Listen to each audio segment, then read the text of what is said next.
สวัสดีค่ะ Sawadee So since you've been posted to Thailand for a year now, so how do you find Thailand so far? Wow, thank you. I think there are three similarities that I would like to talk about. First is the people. I found it's similar in terms of we have a saying in Taiwan that the best scenery in Taiwan is the people. I feel like I can say the same for the Thai people because first, the two people are similar in terms of providing hospitalities and trying to help people like foreigners and investors. And secondly, because there's a strong family value, I think, which was nurtured by the Buddhism and all the traditional cultures. And then thirdly, I think the hardworking people. I like to use benchmarks like going to the traditional market in the morning and small vendors on Sukhumvit. I think this is very similar to what Taiwanese vendors are doing. People are working very hard from early in the morning until late at night. So that's first. Secondly, I found similarities in terms of policies in response to the ever-changing geopolitical situation. I think the two governments are striving very hard to find more flexible ways of dealing with those impacts.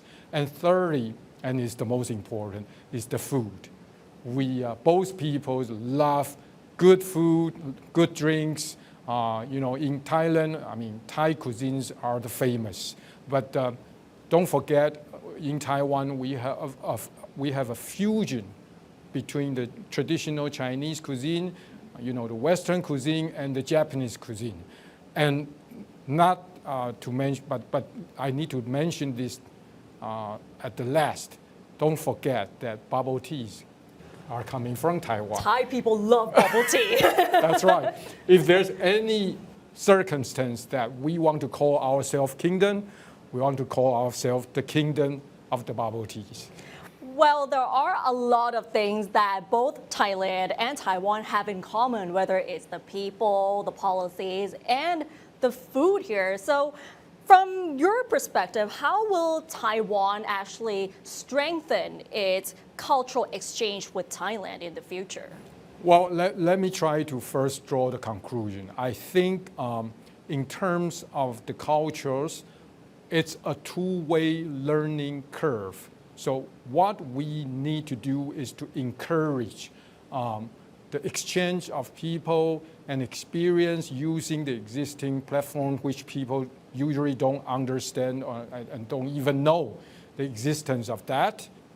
But when we are talking about culture, it's a huge spectrum that we're talking about. But Thailand, in terms of creativities, especially in the pop culture, now is leading the world. There's a lot of things that we can learn from Thailand, but we also achieve a lot in different areas. I'm going to go into details later on. So if we look at things like TV dramas or movies, you have like the evil lawyers, the believers nowadays, and then two together, the TV series, and then in terms of the movies, you have the bad genius or the little crazy thing called love, which made those actors and actresses, Thai actress, like Queen Bright, Queen Wing, Queen Nongquo, or Queen Mario, they became household names in Taiwan. They have a solid fan base in Taiwan. But please don't forget, in Taiwan, we also have very famous dramas like Meteor Garden of the Shooting Stars. Oh, that's a classic. Yes. And then you have, F4 and Barbie Hsu became household names here in Thailand.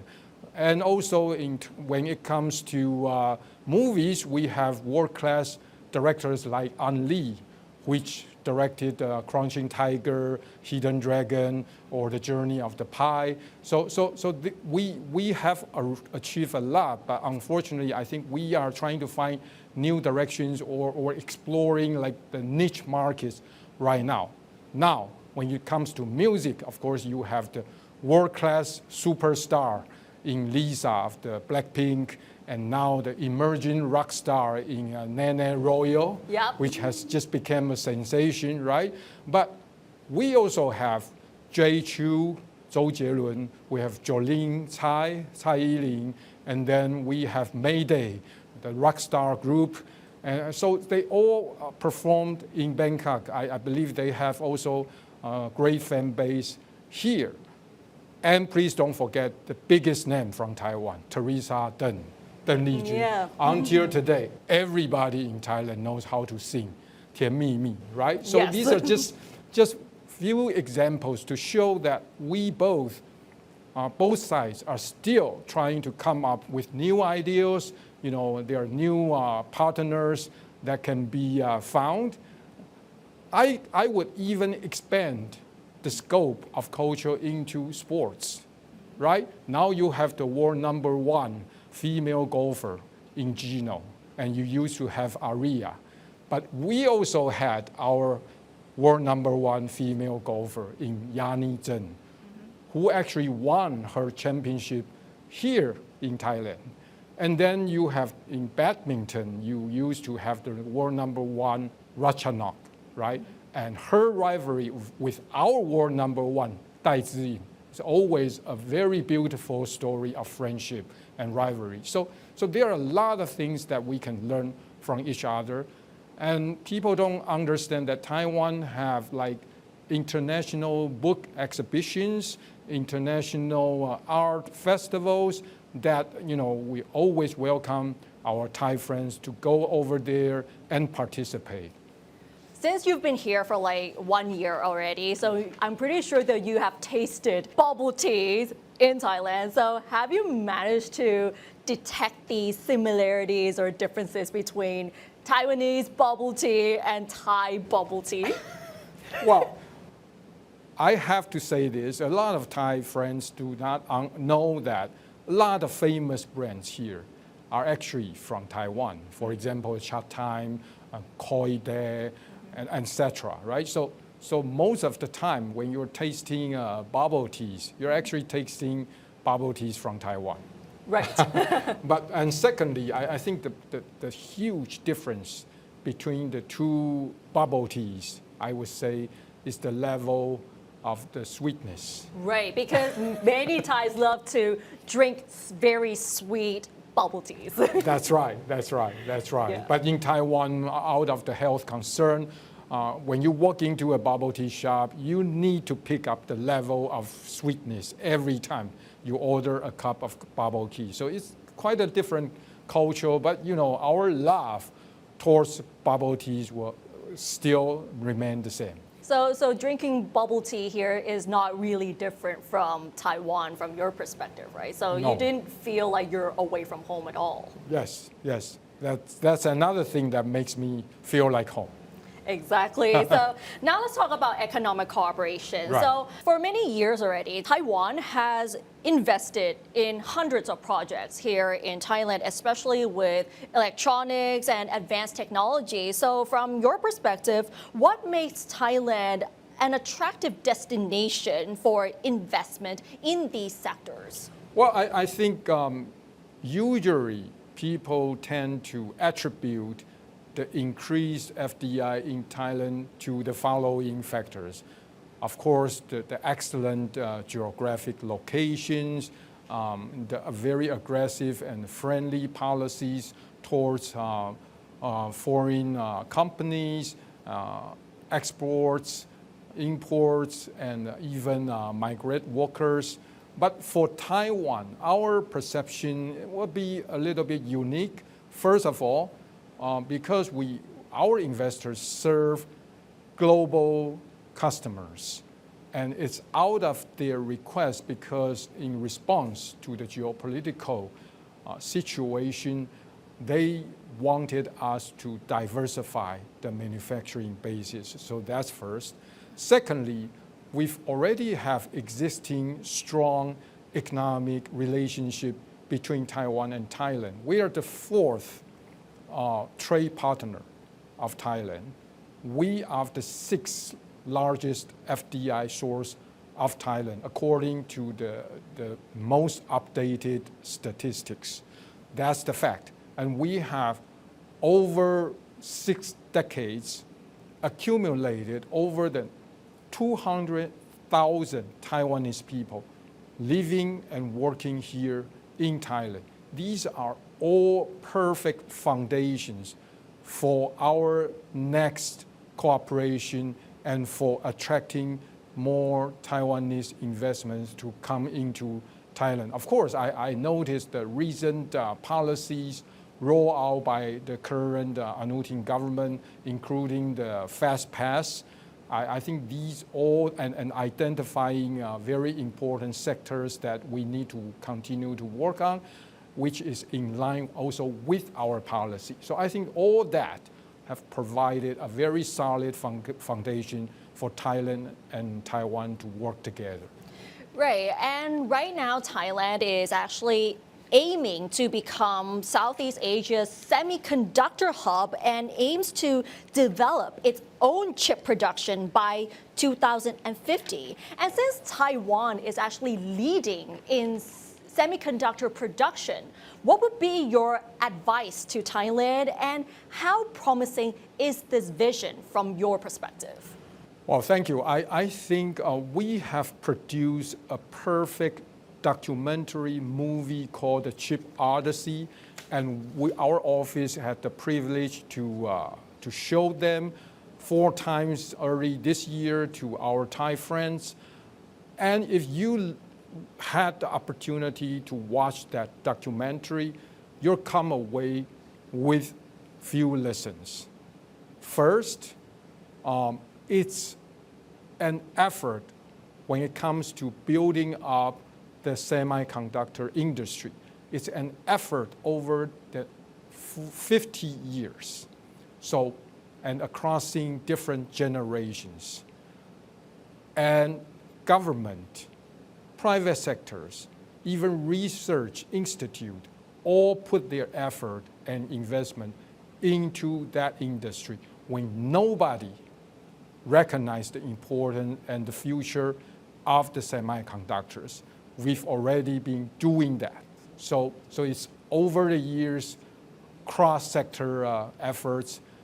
And then when it comes to semiconductors, it's not only one single company. I mean, people love to talk about TSMC nowadays, but it's an entire ecosystem that we're talking about. From upstreams to downstreams, you have the IC design, and then you have the foundries, and then you have the packaging and testing. So we had all of that in Taiwan over the years. So we did not only build one single foundry, we built the entire ecosystem. And again, that's out of the collective efforts of the government and the research institutions, engineers, professors, all that. So I think setting that goal is very good to drive the economy, but people can draw lessons from what we learned over that 50 years.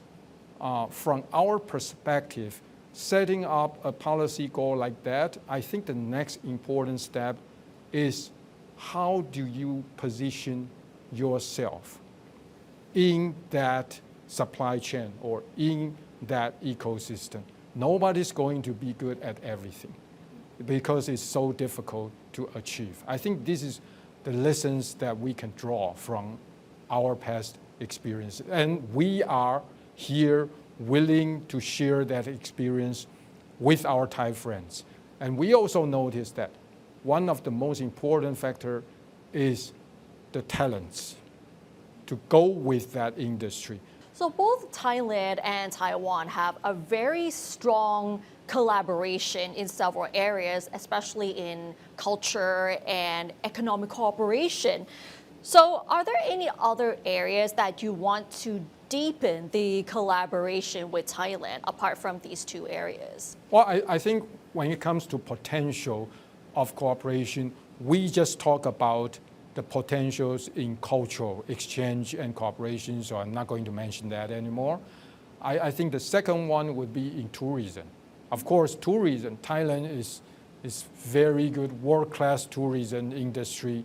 So according, again, to the latest statistics, annually, there are more than 1 million Taiwanese tourists come to Thailand. There are almost 500,000 Thai people going to Taiwan. But I don't think we should stop here. As I just said, we have good food, good drinks, hospitalities. We want to continue to encourage the two-way tourists. My argument has always been the Thai people devoted a lot when it comes to hospitality towards the foreign tourists. Now it's time for Thai people to go to Taiwan and enjoy the same kind of hospitality. So that's first. And secondly, I think when it comes to agriculture, we've had agricultural cooperation for quite a long time in northern Thailand. We have participated in the Royal Project for over than 50 years. And nowadays, with the new technology, Taiwan is entering another phase like the smart agriculture, which can introduce high tech into agricultural sectors. So that's another sector we can always try to explore. Again, I want to put education together with economy because nowadays you simply cannot separate them. You have high-tech industries which require skilled laborers, which means you need more students major in STEM, and you need to have industrial-oriented programs for graduates so that be ready for the high-tech industries. We've had already programs, we call it intense programs, which is specifically aiming to train the best engineers suitable for those high-tech companies. And we've already established some kind of talent circulation basis all over Thailand, work with a lot of universities when it comes to talent cultivation. And also, as I just mentioned, my office also established a platform when it comes to high-tech talents. So we welcome any of our Thai friends contact us, find out more about that. Why? Because that's highly related to the future investment, because you just mentioned the potential of future investment from Taiwan to Thailand. Now, without those talents, it's not going to be sustainable when it comes to high-tech investment in Thailand. And as I said, we've currently already have companies like Delta, Kelcom, and also those newly established PCB industries coming to Thailand. We should, at this phase, I think we should focus on solving their practical issues altogether. Taiwanese investors are transparent, honest, law-abiding, eager to work with the local communities, which makes us the most trusted partners. And we should use those solid foundations to together establish our brighter future. And one last question, to strengthen that economic cooperation, are there any specific policies from Thailand that you hope to see to ensure that trust from Taiwanese investors or even your neighboring countries? Well, I think the key word is communication. Now, there are already regulatory frameworks. There are already, as I said, Taiwanese investors are law-abiding. They want to make sure that they are working under the frameworks, and they want to make sure that they're working together with our Thai friends, unlike some other investors who intend to play outside the box, Right. play outside the regulatory frameworks. We are not. But there's a lack of channel of communications when it comes to government, when it comes to implementations, when it comes to one-stop window solving problems. I know there are already one-stop window established, but still, when I talk to our investors, there's still a lot of confusions, lack of communications or explanations, which I think through forging those solid working relationship and through appropriate channels of communications, of course, including my office, including our companies, I'm sure we'll be able to conquer those issues altogether with our Thai friends. All right, thank you so much for today. Thank you. ขอบคุณค่ะ ขอบคุณครับ